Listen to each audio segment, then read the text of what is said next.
Hello dear student, कैसे हैं आप सभी लोग। आप सभी लोगों का बहुत बहुत स्वागत है मेरे चैनल पे। मैं अमरेश कुमार सिंह एक नई वीडियो लेकर के हाजिर हूँ आपके सामने। और इस वीडियो में हम लोग बात करेंगे 12th फिजिक्स की। 12th फिजिक्स में हम इस समय एक सीरीज़ लेकर के चल रहे हैं जिसमें हम बात कर रहे हैं how to read 12th physics. 12th की फिजिक्स हम कैसे पढ़ें, इस सीरीज़ को हम आगे बढ़ा रहे हैं। इस समय हम चैप्टर वाइज 12th की फिजिक्स कैसे पढ़ें, इसको हम आगे बढ़ा रहे हैं। तो चलिए, आज जो हम चैप्टर लेकर के आए हैं, चैप्टर नंबर 9। चैप्टर नंबर 9 रे ऑप्टिक्स एंड ऑप्टिकल इंस्ट्रूमेंट। तो इस चैप्टर को हम कैसे पढ़ें, चलिए इसकी बात करते हैं और इस वीडियो को आगे बढ़ाते हैं। Dear student, how to read 12th physics. आज हम चैप्टर नंबर 9 लेकर के आए, ray optics and optical instrument. This chapter is very very important. ये चैप्टर बहुत ज़्यादा इंपॉर्टेंट है। तो स्टूडेंट, आमतौर पे ये आपको प्लानिंग करना पड़ेगा कि इस चैप्टर को हम कैसे पढ़ें। ठीक है, तो चलिए आपकी हेल्प के लिए ये वीडियो हम लेकर के आए। और निश्चित रूप से ये वीडियो देखने के बाद आपको लगेगा कि ये चैप्टर जो है हमें इस तरह से करेंगे तो काफ़ी अच्छे से पढ़ पाएंगे, समझ पाएंगे इस चैप्टर में कि इस चैप्टर में किन किन चीज़ों की बात हो रही है, और इस चैप्टर की प्लानिंग करके हम कर पाएंगे, पढ़ पाएंगे अच्छे से। ठीक है, तो चलिए इसको आगे बढ़ाते हैं और समझते हैं कि इस चैप्टर को कैसे पढ़ें। इस चैप्टर का नाम देखिए dear student, ray optics and optical instrument है। तो ये दो पार्ट है, एक रे ऑप्टिक्स है, एक ऑप्टिकल इंस्ट्रूमेंट है। दो पार्ट में बटा हुआ है। रे ऑप्टिक्स में 3 पार्ट हमने डिवाइड किया है और ऑप्टिकल इंस्ट्रूमेंट 4th पार्ट है। अर्थात इस पूरे चैप्टर को हमने 4 पार्ट में डिवाइड किया हुआ। पहला पार्ट है reflection and reflection by spherical mirror, ये पहला पार्ट है डियर स्टूडेंट। दूसरा पार्ट है रिफ्रैक्शन एंड रिफ्रैक्शन बाय, इसमें बाय लेंसेस भी है, बाय प्रिज्म भी है, बाय ग्लास स्लैब भी है, बाय वाटर भी है। तो यहाँ पे बाय लगा के मैंने छोड़ा है कि आगे इसमें कई हैं, तो उनको हम लोग पढ़ते हैं। तो refraction and refractions by different things, okay, ये चीज़ है यहाँ पे दूसरा पार्ट। तीसरा पार्ट है स्कैटरिंग ऑफ लाइट है, और चौथा पार्ट ऑप्टिकल इंस्ट्रूमेंट है। तो ये 4 पार्ट है डियर स्टूडेंट। इन 4 पार्ट में डिवाइड करके इस चैप्टर को आप पढ़ेंगे तो अच्छे से फील होगा, अच्छे से समझ में आएगा। तो चलिए पहले पार्ट की हम बात करते हैं। पहले पार्ट में हम क्या क्या पढ़ेंगे, ठीक है। Reflection and reflection by spherical mirror, ये पढ़ेंगे। तो पहले में हम रिफ्लेक्शन ऑफ लाइट पढ़ेंगे। जैसे इसकी डेफिनीशन हो गई डियर स्टूडेंट, इसकी डेफिनीशन हो गई, एक्सप्लेनेशन हो गया, ठीक है, इट्स लॉज हो गए। रिफ्लेक्शन के कौन कौन से लॉज हैं इसके बारे में आप अच्छे से पढ़ लें। इसका explanation in the sense incident ray ना, reflected ray, angle of incidence, angle of reflection, ये सब डायग्राम वगैरह से समझ लें अच्छे से। रिफ्लेक्शन ऑफ लाइट क्या होता है, ठीक है। इसके बाद स्फेरिकल मिरर पढ़ें बी पार्ट में। स्फेरिकल मिरर में डेफिनीशन पढ़ लें, टाइप्स पढ़ लें, साइन कन्वेंशन पढ़ लें। स्फेरिकल मिरर का इंपॉर्टेंट टर्म्स हैं, जैसे फोकल लेंथ क्या होता है, फोकल पॉइंट क्या होता है, ठीक है, पोल्स क्या होते हैं, इस तरह के इंपॉर्टेंट टर्म्स हैं, उनको याद कर लें।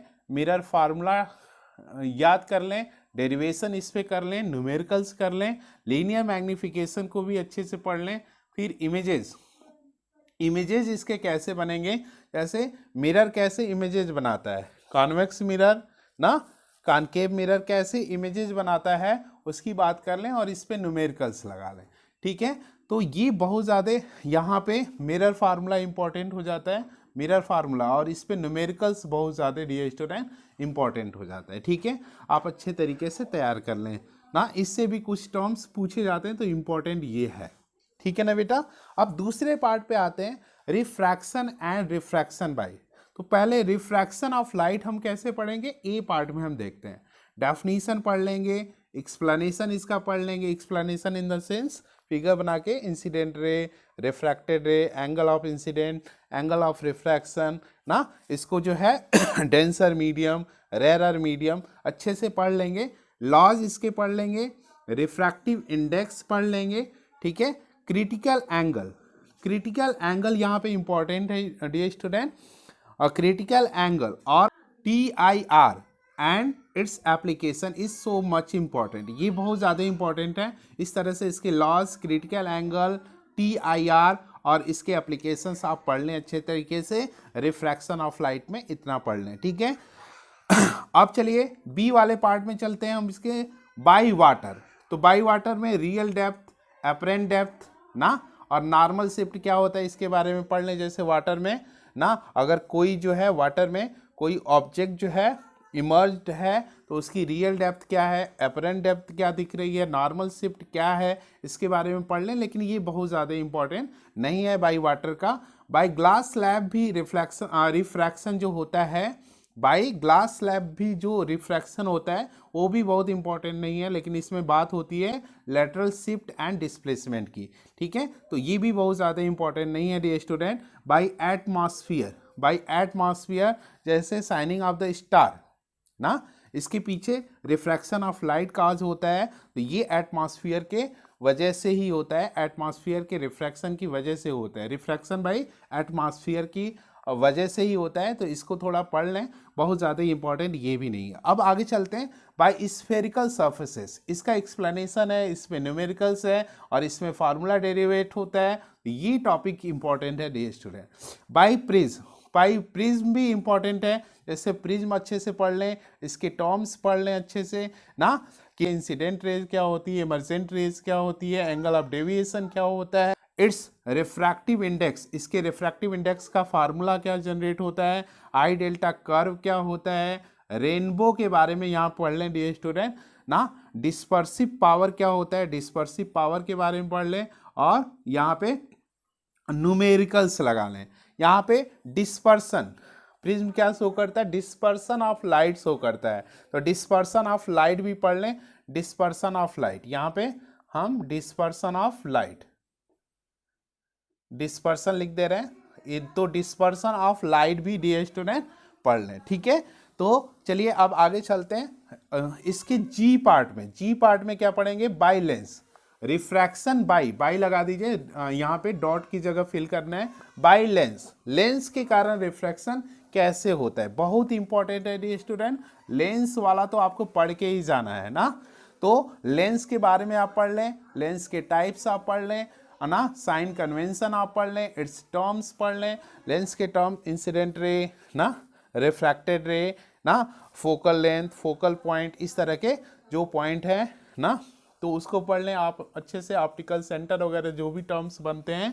फिर लेंस में लेंस फार्मूला पढ़ लें, लीनियर मैग्निफिकेशंस पढ़ लें, फिर equivalent focal length of two lenses placed in contact and at certain distance, ये बहुत ज़्यादा डियर स्टूडेंट इंपॉर्टेंट पॉइंट है। इस पे न्यूमेरिकल्स आता है, इसका डेरिवेशंस आता है, तो कर लें।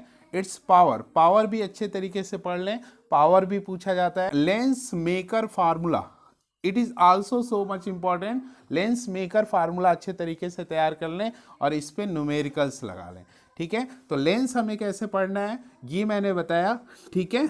अब इसके बाद आ जाता है तीसरा पार्ट, जिसमें स्कैटरिंग ऑफ लाइट की बात होती है। तो स्कैटरिंग ऑफ लाइट ना, अच्छे तरीके से एक ही टर्म से स्कैटरिंग ऑफ लाइट जो है आपको एक्सप्लेन किया गया है। स्कैटरिंग ऑफ लाइट ना में एक लॉज भी दिया गया है, तो अच्छे तरीके से इसके लॉज भी पढ़ लीजिए अच्छे तरीके से, ठीक है, लॉज भी पढ़ लीजिए। तो यही स्कैटरिंग ऑफ लाइट को अच्छे तरीके से पढ़ लीजिए। इसके बाद इसके फोर्थ पार्ट पे आते हैं डियर स्टूडेंट, जिसमें हम बात करेंगे ऑप्टिकल इंस्ट्रूमेंट की। ऑप्टिकल इंस्ट्रूमेंट दो तरह का होता है, माइक्रोस्कोप का, टेलीस्कोप का। माइक्रोस्कोप में डेफिनेशन पढ़ लीजिए, टाइप्स इसके पढ़ लीजिए, प्रिंसिपल पढ़ लीजिए, रे diagram, working, magnifying power, magnifying कह लीजिए, मैग्निफिकेशन भी कह सकते हैं, या मैग्नीफाइंग, मैग्निंग एंड रिजॉल्विंग पावर पढ़ सकते हैं ना, एंड न्यूमेरिकल्स इसके लगा लीजिए। टेलीस्कोप में डेफिनेशन पढ़ लीजिए, टेलीस्कोप में डेफिनेशन, टाइप्स ना, principle, ray diagram, working, magnification, power, या ऐसे कह सकते हैं मैग्नीफाइंग पावर भी कहते हैं इसको। तो magnifying power, magnifying and resolving power, इसके बारे में पढ़ लीजिए। तो डियर स्टूडेंट, इस तरीके से हमें चैप्टर नंबर 9 पढ़ना है, रे ऑप्टिक्स एंड ऑप्टिकल इंस्ट्रूमेंट। एक बात जल्दी से दोहरा देते हैं कि हम चैप्टर नंबर 9 कैसे पढ़ेंगे। चैप्टर नंबर 9 रे ऑप्टिक्स एंड ऑप्टिकल इंस्ट्रूमेंट, इसको 4 पार्ट में आप डिवाइड कर दीजिए। पहले पार्ट में reflection of light and reflection by spherical mirror पढ़ना है। तो पहले रिफ्लेक्शन ऑफ लाइट पढ़ लीजिए इस तरीके से, फिर स्फेरिकल मिरर को इस तरीके से पढ़ लीजिए ना। इसके बाद दूसरे पार्ट में है refraction of light and refraction by different way. ठीक है, तो रिफ्रैक्शन ऑफ लाइट क्या है, इसको कैसे पढ़ना है, इस तरीके से पढ़ लीजिए। ठीक है, और फिर रिफ्रैक्शन बाय वाटर कैसे है, क्या पढ़ना है, ग्लास स्लैब कैसे पढ़ना है ना, बाई एटमॉस्फियर कैसे पढ़ना है, ये मैंने बताया था। फिर बाई स्फेरिकल सर्फेसेस का इंपॉर्टेंट बताया है, बाई प्रिज्म इंपॉर्टेंट बताया है। इसमें डिस्पर्सन ऑफ लाइट भी आप पढ़ लीजिए अच्छे से। इसके बाद बाई लेंस को बहुत ज़्यादा इंपॉर्टेंट बताया कैसे करना है। इसमें equivalent focal length of two thin lenses कहा जाता है placed in a contact and at certain distance का डेरिवेशंस है, न्यूमेरिकल्स है, लेंस मेकर फार्मूला इंपॉर्टेंट है। इसके बाद स्कैटरिंग ऑफ लाइट एक्सप्लेनेशन है, इसके लॉज हैं, लर्न कर लीजिए, पढ़ लीजिए अच्छे तरीके से। फिर ऑप्टिकल इंस्ट्रूमेंट कैसे पढ़ेंगे, माइक्रोस्कोप, टेलीस्कोप, और इसको कैसे पढ़ना है इसकी बात हमने करी है। तो डियर स्टूडेंट, यहीं पे इस वीडियो को हम ख़त्म करते हैं। ये वीडियो आपको कैसी लगी ज़रूर बताइएगा। अगर अच्छी लगी हो तो एक लाइक कर दीजिएगा। अगर चैनल पे आप नए हैं तो चैनल को सब्सक्राइब कर लीजिए, क्योंकि इसी तरह की वीडियो हम लेकर के आते रहेंगे और आपकी हेल्प करते रहेंगे। वीडियो को ज़्यादा से ज़्यादा अपने दोस्तों में शेयर कर दीजिए, क्योंकि कहा भी जाता है कर भला तो हो भला। अगर आप दूसरे का भला करेंगे तभी ईश्वर आपका भी भला करेंगे। तो इसी शब्दों के साथ शुभकामना देते हुए कि आपका दिन शुभ हो, आपका रात्रि शुभ हो, आपका फ्यूचर शुभ, आपको आपके फ्यूचर की ढेर सारी शुभकामनाएं। इस वीडियो को एंड देते हैं। Thank you for watching this video and जय हिंद।